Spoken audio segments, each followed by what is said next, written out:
because the more easily you can identify it, the more easily that you can remove that waste and make yourself more effective and efficient. Big time.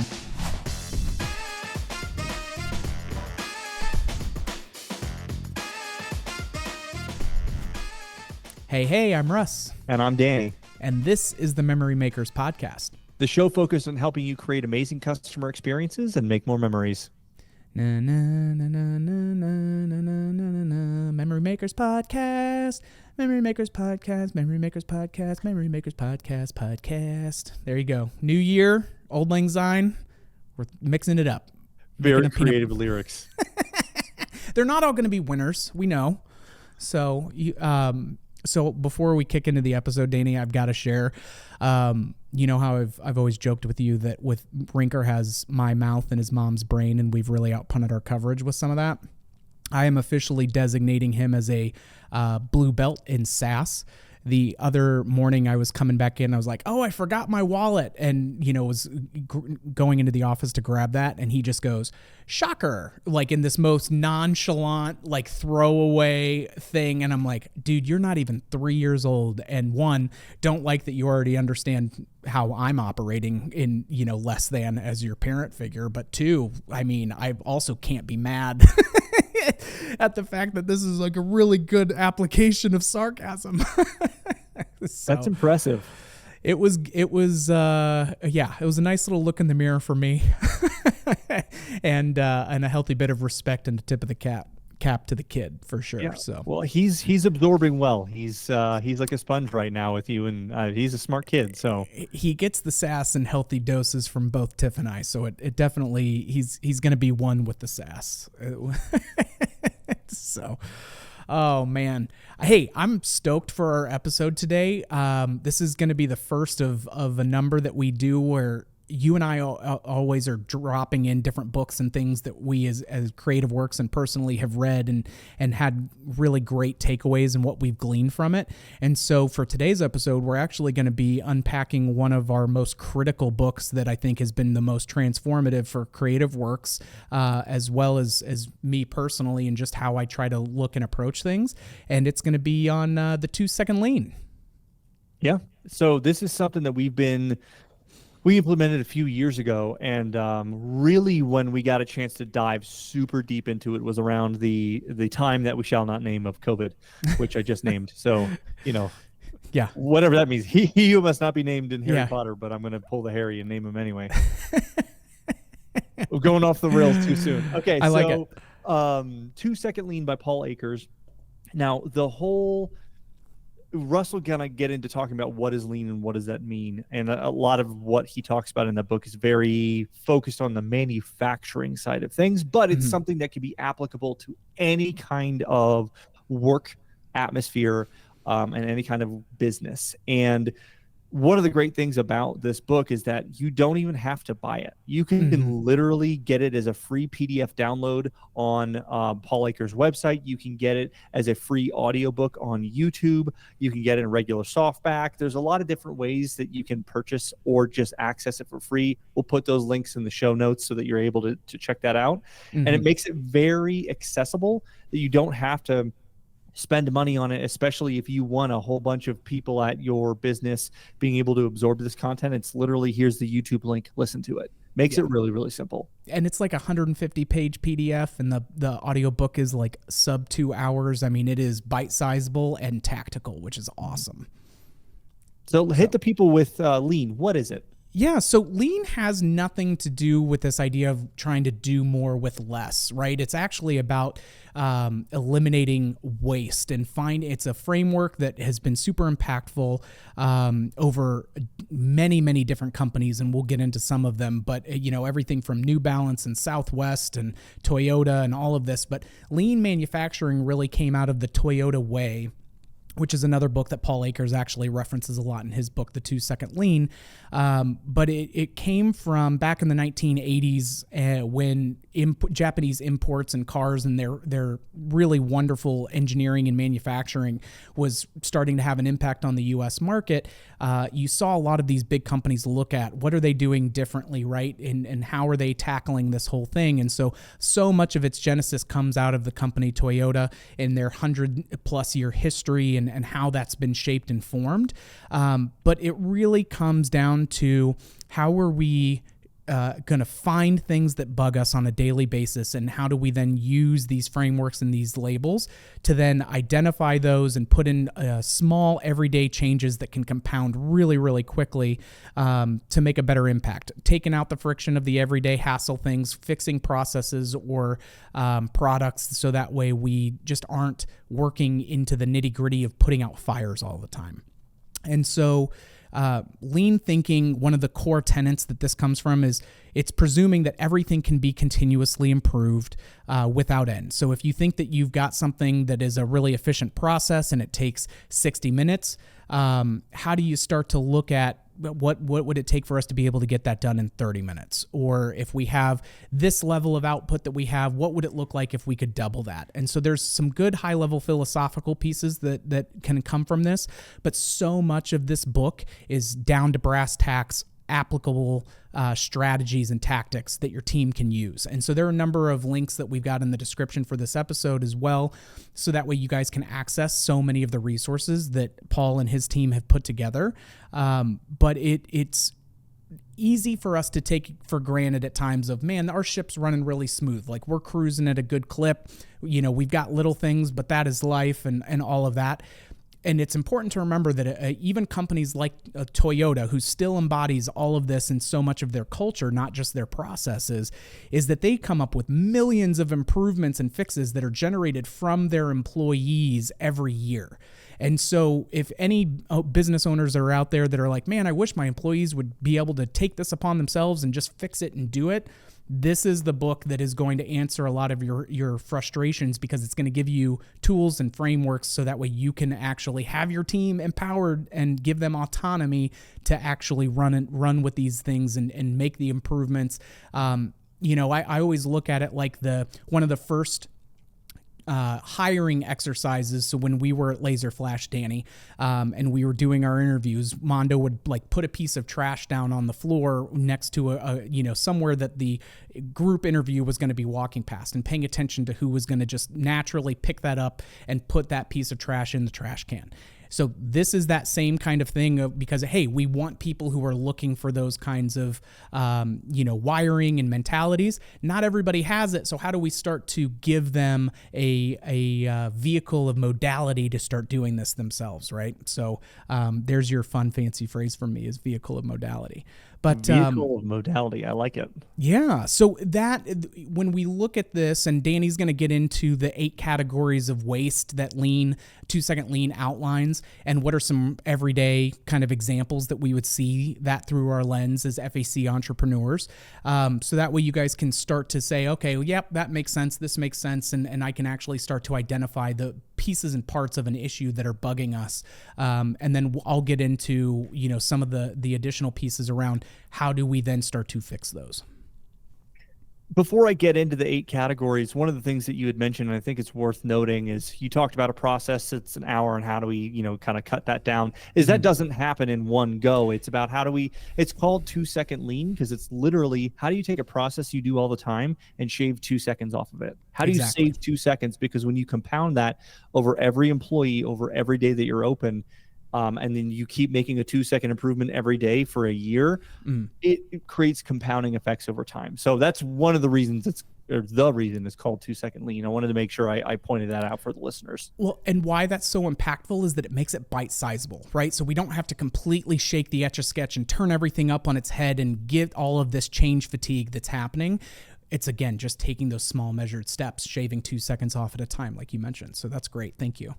And when we think about how do we shave these 2 seconds, where do we shave them from? And a great way to do that is look for one of the 8 categories of waste, because when we can identify the waste, that's what we want to look at first. It makes it easy to go, oh, here's how I can save time there.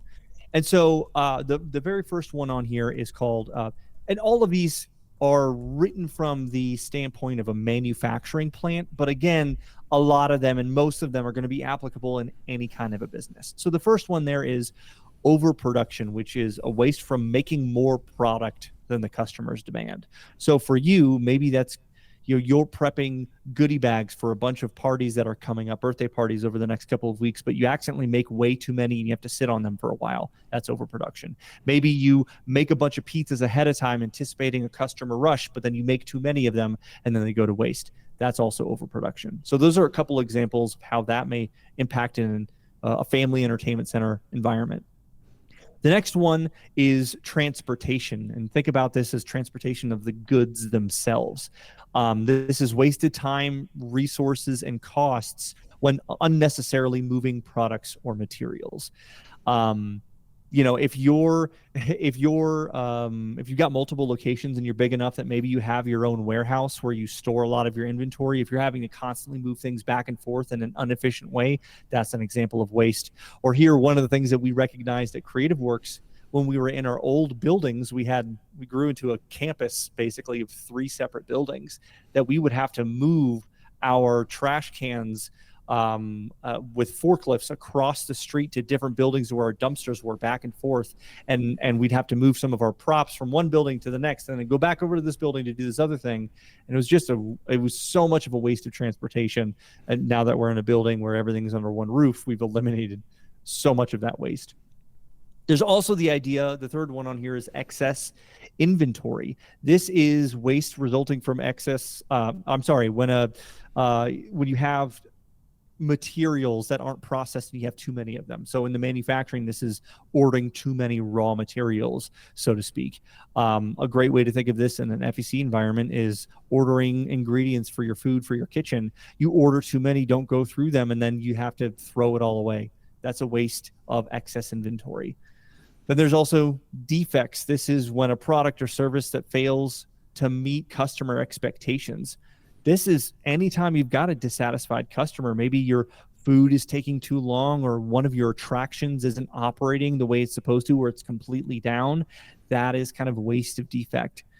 Then there's another one on here called waste of motion. Now, this is similar to transportation, but with transportation being about goods, this is about people. This is wasted time and effort related to unnecessary movement by people. So one way to think about this is if your facility is not set up with a really good hub and spoke layout, so to speak, where you can have your points of service for the customers all in one location for your front counter and maybe for ordering food and maybe for your redemption, and they're spread out all over the place. Well, now when you're on your slow days and you have fewer staff members, they're going to constantly be walking back and forth between all those different counters to be able to help customers. One more on here, and is going to be wasted time, right? Mm-hmm. This is time or wasted from waiting for the next step in the process to occur. A great example of this would be if you've got an attraction that's a scheduled attraction. Maybe that's laser tag for birthday parties. Maybe that's an escape room. But that experience is not starting on time because the previous game or previous group is taking too long. Maybe your employees weren't on the ball enough and things kind of got a little sideways and they're behind schedule. That is wasted time for your customers, which is very different from intentional waiting time that you might create by having, let's say, fewer bowling lanes in order to create an artificial wait time so that you can capture revenue from those guests in laser tag or your arcade or other places. There's also unused talent. This is basically not being able to identify the talent from your employees and your team members. And one of the most common examples I've seen of this is owners and managers thinking, well, they're frontline employees. I know more than them, so I'm not going to listen to their suggestions. When really they're the ones on the front line every day. And even if they're 16, 17, 20 years old, they still may have very good ideas of how you can improve your processes because they're in it every single day. And then the last one is going to be over processing, making your process too complicated. The more steps and complicated processes that you add in there, the less likely it is to get done right, because it becomes overbearing. There's a line I really like from, I believe the first time I heard this was from Tony Robbins, and it's, complexity is the enemy of execution. If you want to execute it right, make sure it's super simple. And so finding ways to shave all the extra processing steps in something makes that easier. So that was a lot of information. I recognize that, and I went through very quickly. And the idea here is there's going to be certain things that could technically fit in one or more of those categories. That's okay. That's not really the point. The point here is to get a better vernacular of how you can identify that waste, because the more easily you can identify it, the more easily that you can remove that waste and make yourself more effective and efficient. Big time. So once we're able to start identifying, hey, this thing doesn't flow well, or there's friction, or this bugs me, how do we then now that we've identified where those potential points are that need improving, how do we then get into fixing what bugs us? And so the mindset that's important to remember with this is two things. One, we realize that this is going to be an ongoing, never-ending game, right? So we are continually improving every single day these little things over time. And so, one, we need to have that mindset of we're never going to complete lean, right? We're never going to just be done with that, because there are new people to the team, there's new things that we're going to be doing as a company. All of that is going to be subject to the 24/7 waste generation that human beings have in any of those given categories or buckets that Danny was going into. And so when we realize that, hey, this is going to be an everyday thing, it's going to be part of our mindset and our culture, it's really important, and it helps give the framework for everyone of, okay, this isn't just some 2-month project that we're going to be working on and then we're going to be done with it because we've moved on from it. And so we found that this was a really impactful thing for Creative Works when we were starting to go through with our team. I kind of coach them up on, hey, here are the 8 forms of waste that we see. Now we want you guys to have ways of, when you look at these things in your everyday life, what are 5 things that are bugging you in your day-to-day processes at work, and what are 5 things that are bugging your day-to-day life at home? And what are some, now that you know what those different, categories of waste are, then that can help you start prescribing some of the fixes and implementations with it. So it really starts to turn this into a giant scavenger hunt. And in a gamified improvement, strategy that you're going to try to do. So one of the things that we did was every department was then looking for, okay, these are the things that bug us the most, right? Whether it's when I have to go through these 6 steps to get a party ready before we get there, we always seem to have an issue at step 2 and step 3, and okay, great. Well, what type of wastes are associated with that? Then what can we start to strategize to fix? Is there do people not understand what the flow is and what the big picture is? Great. We need to have a little bit better of a process documentation that's more visually oriented for them to be able to kind of run down through these things. It may be that you're always trying to, dig, and we had this at Creative Works as well. Was one of the things, especially on the sales and marketing side, was we have all these different assets and resources and tools and stuff that we get to use with customers, but everything was in so many subfolders and then had cross-pollination because it could really be applied for this, it could also be applied for that. And so we needed to kind of uncomplicate and flatten out the depth of the folder structures and how we had a lot of our everyday things that we were using. So that way it would only take me 2 to 3 clicks to get to an asset or a resource, and I can use a search functionality that makes it easy to find that thing a little bit quicker, as opposed to having to click through 7 different folders and then have the need then for this to live in one place and then also over here. But then if I update one but I don't update the other, then we get into this legacy, trash of which is the right version, and I was going off of the old one, all of that kind of stuff. So you need to have this scavenger hunt mentality, and a really cool thing that we still do at Creative Works is a big board where we have goals and objectives of things that we want to achieve and things that we want to fix. And then we would also share, okay, so this was something that we noticed that was, our file system was way too complicated on the sales side. Great. Design was also able to take that and say, you know what, our folder system's super complicated and overburdening as well. So how can I take what they did over here and standardize it and start rolling it into what works for us as well? So it's a really collaborative piece and a really fun way to get folks looking for those extra brownie points of, oh, hey, we found something that doesn't work right. And it seems counterintuitive, but you should be celebrating finding these things because it means that you're that one more step closer to addressing it and resolving it and having it no longer be a thing. So that mindset of, it's going to be a lot of these small baby step fixes, and we want to gamify this to make it much more of the scavenger hunt. We want to celebrate finding those inefficiencies so folks are understanding and doing more of it by themselves.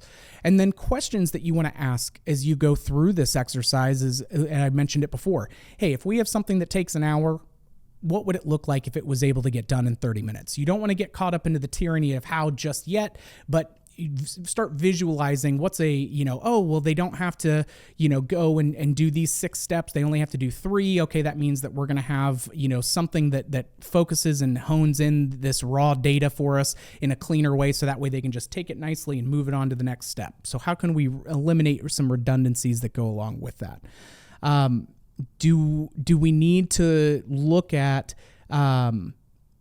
different tools or resources that can be created for this? Is another great question. Like, is this a people thing? Is it a process thing? Or is it a product thing?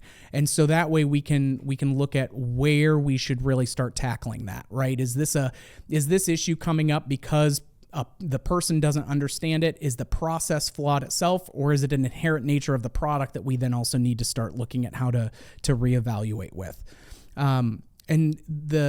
These pieces are really important because it starts feeding into the cultural infusion that we also get. And the part that I love so much about 2-Second Lean is that the product and process side is one aspect of it, but they also focus so much on utilizing this to help their people. And so one of the things, and Danny, I'll have you dive into the 3 S's, is thinking outside the box and how can we get more folks to take this on? Instead of just trying to do gift card attaboys and things when you're recognizing that, it's actually going to be paying your employees to do some of these things in not expecting this stuff to just happen if we're not paying them to do it because it's going to impact our business. You mentioned the 3 S's there, and that's one of the fundamental building blocks of the lean philosophy. In addition to the 8 types of waste, there is sweep, sort, and standardize. And what this means is essentially it's creating a place to be able to get your work done very efficiently every day. It's how do you start from a clean slate? How do you start from 0 each day? And so we think about this. This is something that Toyota is one of the prime examples of how they do this. They even have people come in and scrub the floor every single morning before they start work. You don't have to go that far, but it's how they approach work. They want to have this very clean space before they begin their work. And so we think about sweep. Clean your environment, get everything back in its place. Make sure you've removed the clutter, the extra stuff, the junk that's part of sort as well. There's a bunch of extra things in your workspace that are unnecessary for what you do. Get them out of your workspace. It's especially helpful in something like a kitchen, right? If you've got a restaurant in your FEC, keeping your mise en place, so to speak, in the kitchen of knowing exactly where your ingredients are and exactly where all of your tools and your knives and everything else are, getting rid of all the excess, and then standardizing and identifying what are the how-to steps of doing the things that we do every single day. And so what we did at Creative Works is set a dedicated time in the morning, every morning, to sweep, sort, and standardize so that we could make sure we come in, we get everything in its place, sorted where it's supposed to be, decluttered.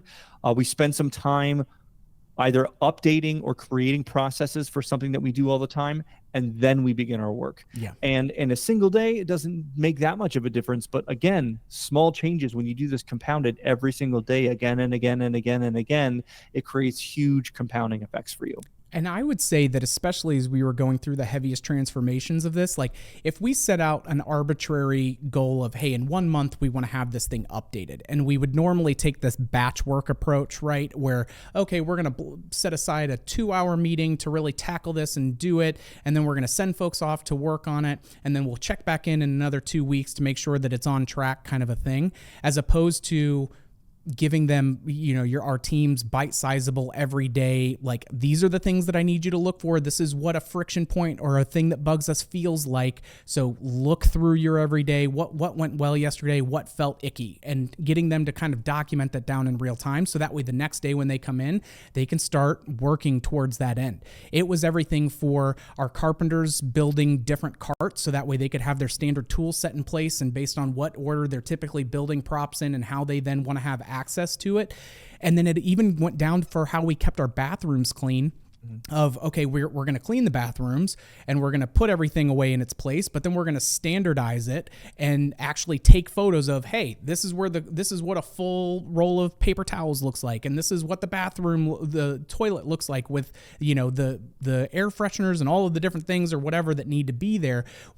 And one of the great websites that we'll have linked in the description as well is that there are tons of these different kind of standard pictographic representations of your checklists and your processes that you can do. So that way, when you have a really visually driven audience or employee demographics with younger folks, now they can see this is what they mean by what the supplies on the shelf should look like, and having labels on, hey, this is where napkins go, this is where forks go, this is where plates go. So that way, when you've depleted that inventory and you're putting stuff back into it, we're not just finding open shelves for it, and it's taking away from that nice clean flow that we've had. So taking that time every day and paying our employees to do that before they start working on the real work, so to speak, in quotation marks for those that are just listening, this is really critical in priming the pump for everyday success. So yeah, and when we think about this, it's about constant, never-ending improvement, right? Mm-hmm. And it's start with your leadership, your ownership, and your management team, and go out from there and hold yourselves accountable to this kind of a mindset and finding ways to improve every single day. And make that a part of your expected culture within your team. Hold your team accountable. Celebrate them when they do find the wins of finding ways to make things more efficient or remove waste or better processes and all that stuff. Reward your people. Celebrate them publicly. That's a very good way for them to feel good about their contribution that they're making. And when you do this again and again and again continually over time, it can help create a great impact on your culture. And I think that is a great place for us to wrap up today's episode. What do you think, Russ? Yeah, absolutely. So please check the description. We've got a few links in there for more of these lean resources. Absolutely impactful, really good, tactical, and strategic at the same time. So it gives you a good core understanding of the philosophy behind it. But hey, here's how I can actually apply this right away in everyday life. So dive into it. It'll have a really nice transformative effect if you stick with it, which we've seen. So I think that beyond that, we've got a never-ending supply of awesome episodes that are going to keep coming down this pike. So we'll not only have more things like our book club favorites and things like what we've done here, but we'll have you guys come back to gain more valuable insights from us and others as we have more guests come on the show as well. If you liked what you heard, don't forget to subscribe and leave a review. And always appreciate that 5 stars. Please and thank you. If you've got ideas for future topics, episodes, or guests that you want to see on this podcast, follow us on social media and send us a DM. And as always, big shout out to Mikey Mike on the ones and twos working the ultra web for us. And we will catch you on the next one, Troublemakers.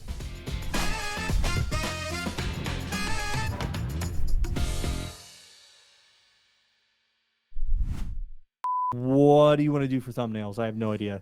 2-second lean. I'm going to go like this. And I'm going to do binoculars. Oh, hold on. What is what just happened? What happens if I give a thumbs up? That's interesting. Crazy. I thought it was a Zoom thing. Watch this. Watch this. Ready? This is for you, Russ. Ooh.